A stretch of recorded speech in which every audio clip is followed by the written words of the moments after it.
Welcome everyone to Changing of the Hip Hop Guards. I am your host, Uncle E, and that is my partner, the journalist Sincere. Today, we bring you our weekly wrap up or review, however you want to take it. We will be bringing you this every week. And these are things that, between me and Sincere, things that pop up that we find interesting. Whether it's albums that might have came out that we would like to share with you, special events, anything interesting and entertaining that comes across during the past week. So today we have a couple of things, right? There's been a few things that happened throughout this week. Pretty cool and interesting and fun. And hope you enjoy it. Make sure to like, subscribe, and share our channel. Stay tuned for all future updates. And like I said, this is going to be a weekly thing as long as with our regular scheduled programming. So Right. Sincere, what's going on, man? How you doing? I'm doing good, man. Doing good. Unfortunately, in the hip hop world, we had to start the week off on a bad note. Compton rapper Slim 400 was gunned down. Like I said, on Wednesday, the rapper was murdered in Inglewood, California. He had just in 2019 recovered from 10 gunshots in an attack in Compton. This year, he released Ice Water Army in Bompton. No arrests have been made as of press time. So another soldier gunned down, unfortunately, this year. Damn, that's crazy. Yeah, I didn't know. I wasn't too familiar with him. I looked him up afterwards, obviously, and I saw he was really on the rise. Um, it's crazy. We're losing too many of them, man. Too many, and just recently, Young Dolph in Memphis. It's a worldwide issue going on. This most recently in California. So yeah, rest in peace to Slim 400. Yeah. All right. So, on a lighter note, I also saw this past week that none other than LL Cool J, right? Rock the Bells, The GOAT. radio, the GOAT, right? Actor, philanthropist. Man, what is this guy? Kango hat wearing, right? The So blueprint to the hip hop. Yeah. the blueprint to hip hop, right? Recently inducted into the Rock and Roll Hall of Fame, and now has been presented with a statue of himself uh, out in Queens, right? His hometown area. So this statue was created by an artist named Sherwin Banfield. You can find him on Instagram, actually, Sherwin the artist. And yeah, he put this together, man. It's as you can see, Beautiful. it's a young LL Cool J with the Kango hat, rope chain, the boombox, and apparently, uh, the boombox actually plays music. There's a Wow. playlist curated by fans and friends that I guess comes right out of this boombox. So I'm definitely trying to make my way to go check that out, and that's Absolutely. in Flushing Meadows, Corona Park. The monument is Long, called long overdue. long overdue, right? It's going to be there for a while, so I'm going to definitely try to make my way over there. The monument, the statue is called the Goat Monument, which is pretty cool, right?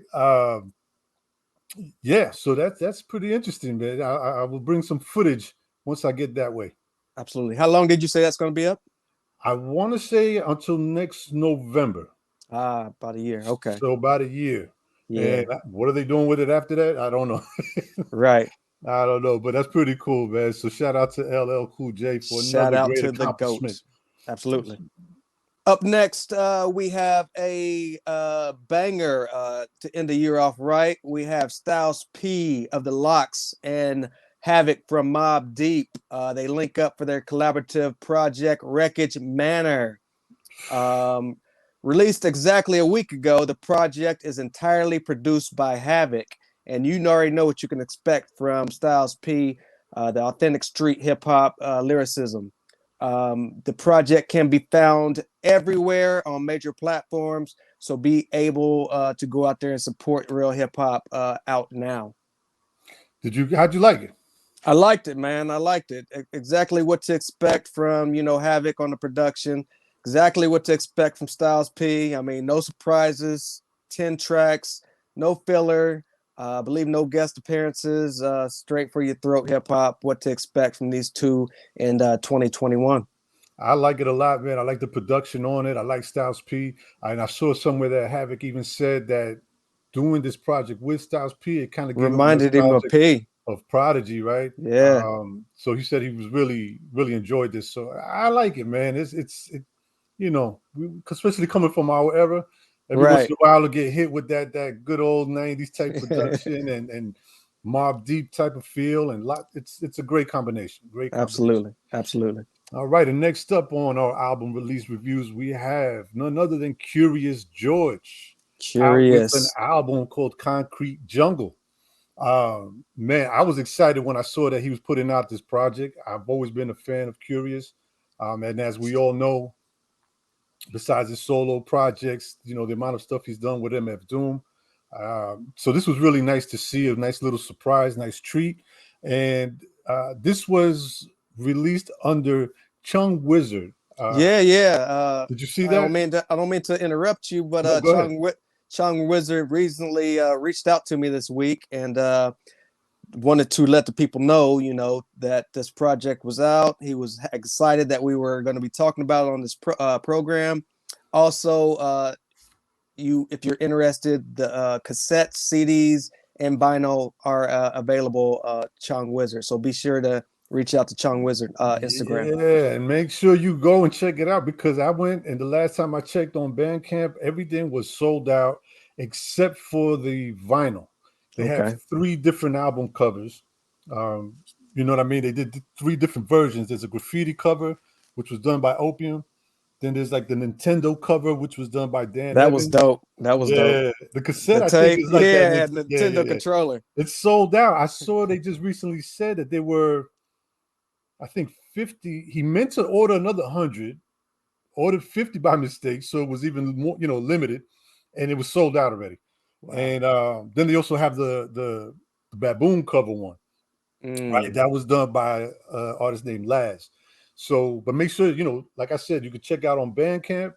You can, you know, purchase it digital on Bandcamp or stream it. And if you're lucky enough and can find any of the merchandise available, then you could get that. The vinyl, I believe, is going for like $50 right now. So, but What'd you yeah, think about yeah, the What'd you think about the project overall? I like it. Yeah, I like it. I like he has Planet Asia Planet on Asia. there. Yeah, Mighty Buddha, right. he was on there too, and Homeboy Sandman makes an appearance on there.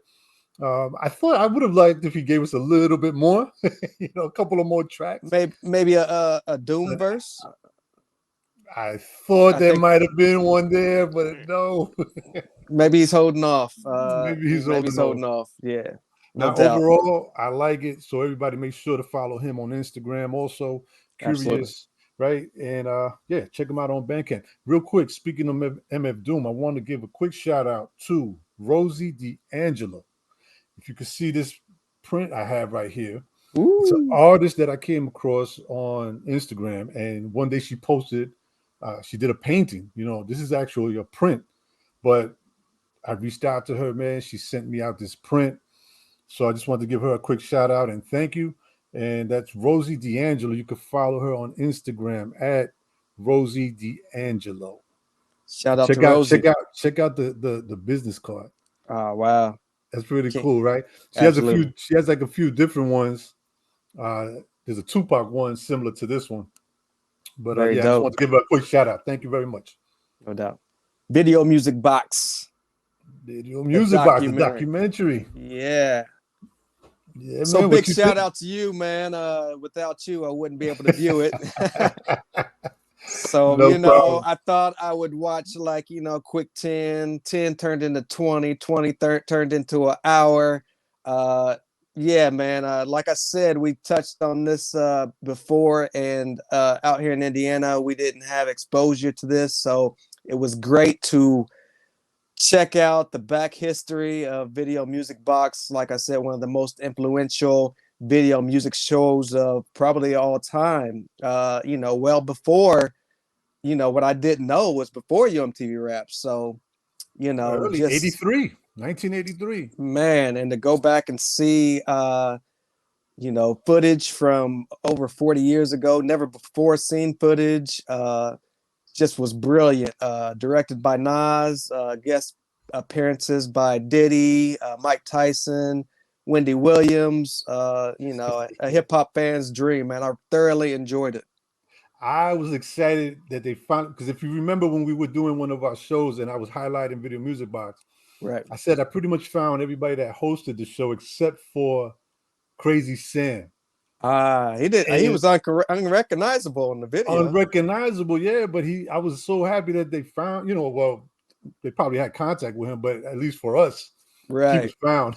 You know what I Right. mean? So that was Yeah. cool. Enjoyed hearing from the Vid Kid. The Vid Kid. One of the things I enjoyed the most too was the fact of hearing like the artists themselves, because this is something I touched on the last show. Was it was on channel 31. It was hard to find. You know what I mean? You had to kind of fine tune your channel, your TV, Right. play around with the antenna. So it was fun to hear the artists remembering and reminiscing about going through that too. I think And Roxanne Shante had a good story about that. yeah. And then also the shout outs, right? Oh The yeah, yeah. classic. Yeah, and I can see, what I'm saying, you wanting to be in the spot, in the place to be, giving the shout outs, like, kind of Yeah, gave me goosebumps. it It was was that way the before the go ahead. no, I was just saying that was like one of the highlights was being able to give that shout out. But you said it gave you goosebumps. Yeah, man, just I can imagine being in the scene, in the place to be, giving a shout out, and Yeah, going to school maybe the next day to hear the reaction from yeah. the viewers. But yeah, it was Yep, definitely yep. a highlight. Yeah, man. So yeah, so like you said though, once again, shout out to Ralph McDaniels, shout out to Nas on his debut directorial, right? Directing for the first time. Right. Mass Appeal, shout out to them as well. That was a And part of Showtime's Hip Hop 50. So they're getting ready for the 2023 50th anniversary. Tonight, I believe they have Ricky Powell on. So oh that's going to wow. be, yeah. So On Showtime? Oh yeah, it is yeah, on Showtime. yeah. So I may hog your Yeah. password. So if you can't get in, it's because I'm already in there. Nah, no problem, man. We'll do that. Like I said, we come from hip hop, right? We share electricity, we can share app. You know what I mean? Right. Oh man. But yeah, so next, man, I want to talk about this verses that we just had. Man. Yeah. Bone Thugs and Harmony against 3 6 Mafia. Right. So I was a little up on the fence about this one. I wasn't too sure how this was gonna be. I'm not honestly speaking, I was never really a big 3 6 Mafia fan myself. Right. Um, I do like Bone Thugs and Harmony. So I wasn't too sure if I was gonna enjoy it that much with the music, you know what I mean, as far as 3 6 Mafia. But I tuned in, Mm-hmm. and needless to say, it was a great versus. Right. I got a It, text from you, and that's when I tuned in. Like I was on the ropes as well because I was like, Bones got probably a good handful of cuts. 666, I think they've got more, because they got more. Well, they probably got about the same amount of members, but um, I think commercial wise, Bone took the edge on that. But I just I see. I thought the opposite though. really. To me, I feel that 3 6. I mean, okay, Bone has a few of those big hits, right? They have a lot of good. They have a great catalog, but I'm talking about like that superstardom type hits. They have those.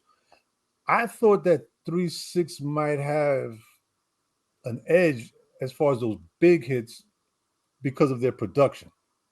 Mm, You know what I mean? Like they've done stuff for other people as well. So I didn't know. I wasn't too sure how that was going to play out. right. And Bone they didn't even do first of the month, That's crazy. which That's blasphemous. they didn't even do it. You know what I mean? But it was very interesting. So 3 6 Mafia brings out the whole South, right? Young Buck, um, Lil John, did Lil John? Little John came out for Bone Thugs. Okay. Chameleonaire came out for Bone Thugs, but 3 6 had Wiz Khalifa. They even brought out Terrence Howard, bro. Terrence Howard came out Yeah. and performed. I Right. was like, go for it. Lil Wayne came out, Young Buck. Who else? And I'm forgetting some other people. They had a stripper. They That brought wins out right there. they That's brought a automatic win, right? yeah, they brought a stripper out. Project Pat came out. Uh Man, it was a long list of people that they brought. But of course, everybody saw circulating on Instagram and everywhere, on all Twitter and everything, was the big brawl that almost took place Right. between Busy Busy. Bone and Juicy J. Right. It was a little melee. Both sides come out on stage. Busy Bone apparently wasn't appreciating them mocking him while he was performing. Juicy J invites him to suck his stuff. Busy Bone throws a bottle at him and all chaos breaks out. They had to go to a break, right? They start showing commercials. Then they come back after a few minutes. I was a little disappointed because honestly, I wanted to see Busy Bone. I didn't think he was going to show up to begin with. Yeah, I So think they knew that if this was going to take place, Busy had to be there. Busy is one of the main, I would say, members of the group. But in recent years, they've never really toured together. There's always one missing, and there's mainly always it's been one or Busy. two. Sometimes there's one or even two missing. Right. Um, I think they also were sort of who was it? I think Crazy Bone. No, no, no. Yeah, I think it was Crazy Bone that they were a little unsure if he was going to show up. Okay. But I like Busy. I like them all, but I'm a bigger Busy fan myself. Me too. So I was happy that he came out. And then anyway, I'm glad they figured out everything. He comes back on stage and performs. And to me, had two of the craziest verses that to me, those two verses alone destroyed 3-6, in my opinion. And that's the Right. one from, the song Biggie. they got with Biggie Smalls, Right. and then the one with Tupac, Thug Love. Right. I've never seen him, I've heard it. I've never seen him do it live. And Does it make you a fan all over again? he's dangerous, man. He's dangerous. Like he snapped on that verse. He snapped. Moving forward, what do you think this versus means for both groups? If they could keep it together, they should be going on tour. Both of them together on tour would be amazing. Because Right. now instead of having that scene, as far as them going back and forth as a battle, just to have that's like a 5-hour show.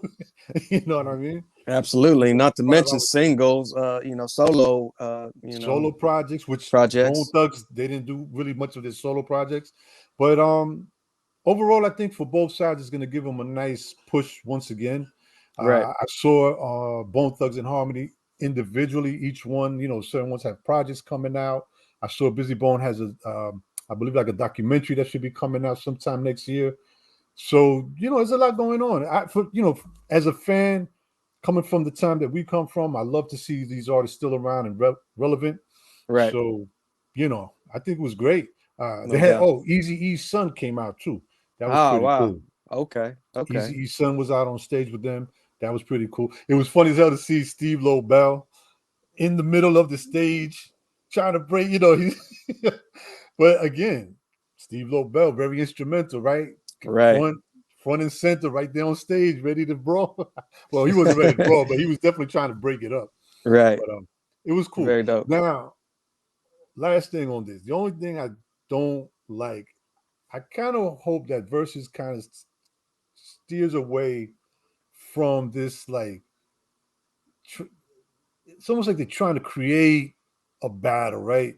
So you get the one side taunting the other, and this side, it seems like after the Lox and Dipset, now it's becoming a trend with everybody else. Well, they had the who was that? Jeezy Gucci, I think, was pretty heated. I don't know if you remember that earlier on. Yeah, but that one to me was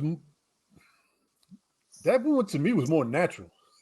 You know what I mean? Right, right, right, right, right, Like we know they had a serious beef in history.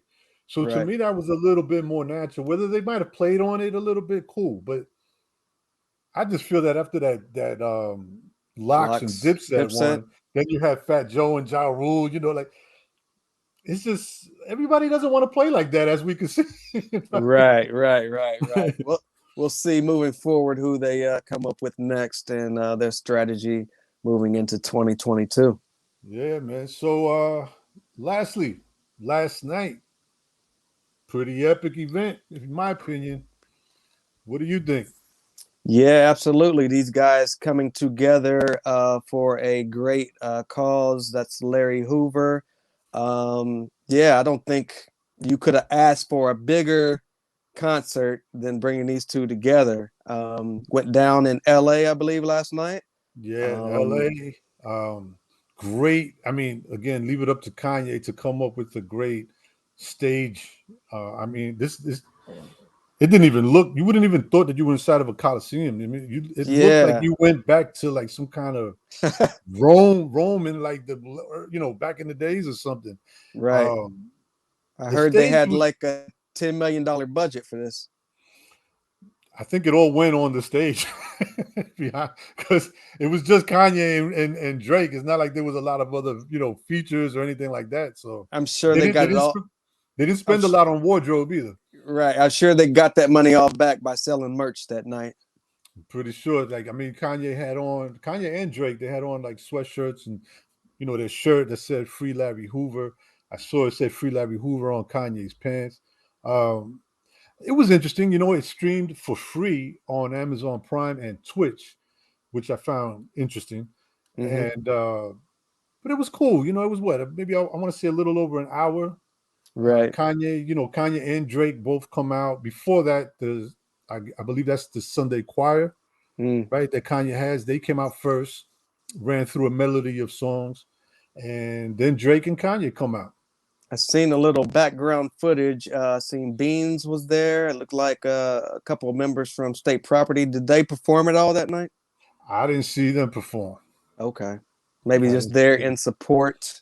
I think there was a lot of people there in support. I mean, I heard. I seen a little bit of footage. It looks like Mike Tyson may have been there. Mike Tyson was in attendance. Russell Simmons.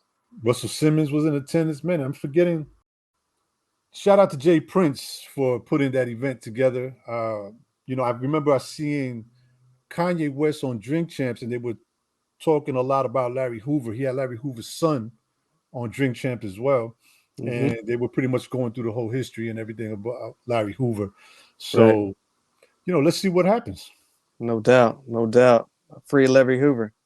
Yeah, man. But now, what did you think overall, as far as seeing Drake and Kanye after supposedly having some kind of beef and going back and forth and all of this to come out on stage together finally? I think it sends a great message going into 2022. Like, let's, what are we beefing about? You know what I mean? It's just a big world, and we're the two biggest artists. What do we have to beef about? I know they throw subliminal shots at each other, but I think it's a great message going into 2022 about, putting the beef aside and let's getting together for a great common cause. Yeah, it was cool. Watching the concert actually reminded me that these two guys are actually they're very important when it comes to hip hop. I mean, you can say what you want to say about Kanye, but this guy is has done so much. He's a trailblazer. You know what I mean? Right, right. Just And same thing for Drake. Drake has had one of the longest running careers, I think, in hip hop. Aside right. from like maybe you could throw like an LL, something like that, but consistent from start Oh to yeah. now. Absolutely. He's got the formula, no doubt about it. So, I think it's like I said, it's a great message, to these artists as far as, what are we beefing about? You know what I mean? Like, let's come together for a common cause. Let's set an example, which I think they did perfectly last night. Yeah. So a lot of interesting stuff, a lot of things happening this past week. Absolutely. We'll see what's gonna happen this week coming up. Yep. Like we said earlier, make sure to subscribe to our channel, Changing of the Hip Hop Guards on YouTube. Follow us on Instagram at CHHG Podcast, and you will see us every week doing our recap and reviews. Also look Every out week. for every week. Also look out for upcoming interviews. And thanks for Great tuning in. content. Absolutely. All right, man. Once again, thanks, sincere. See you soon. Salute, Uncle E. See you again soon. Yes, sir.